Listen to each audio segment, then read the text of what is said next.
മുഖ്യമന്ത്രിയും തിരുവിതാംകൂർ ദേവസ്വം ബോർഡ് പ്രസിഡന്റും തമ്മിലുണ്ടായ വാക്കുതർക്കങ്ങളിൽ മുഖ്യമന്ത്രിയെ ന്യായീകരിച്ച് ദേവസ്വം മന്ത്രി മാധ്യമശ്രദ്ധയ്ക്ക് വേണ്ടി പ്രയാർ ഗോപാലകൃഷ്ണൻ യോഗത്തിൽ ആക്രോശിക്കുകയായിരുന്നുവെന്ന് കുറ്റപ്പെടുത്തി.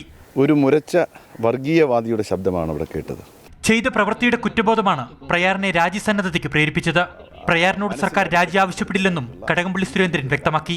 ഗവൺമെൻറ് അദ്ദേഹത്തോട് രാജിവെക്കാൻ ആവശ്യപ്പെട്ടിട്ടില്ല. ഞങ്ങൾക്ക് അങ്ങനെ ഒരു താല്പര്യവുമില്ല.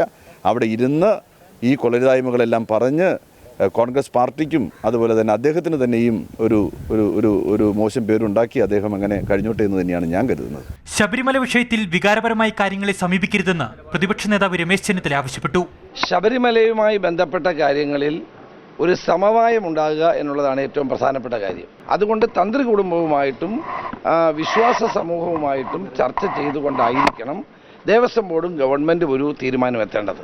അതേസമയം ശബരിമലയുമായി ബന്ധപ്പെട്ട കാര്യങ്ങളിൽ ഏകപക്ഷീയമായി തീരുമാനങ്ങളെടുക്കാൻ പറ്റില്ലെന്നും ദേവഹിതം നോക്കണമെന്നും ശബരിമല തന്ത്രി പറഞ്ഞു. മാതൃഭൂമി ന്യൂസ്, തിരുവനന്തപുരം.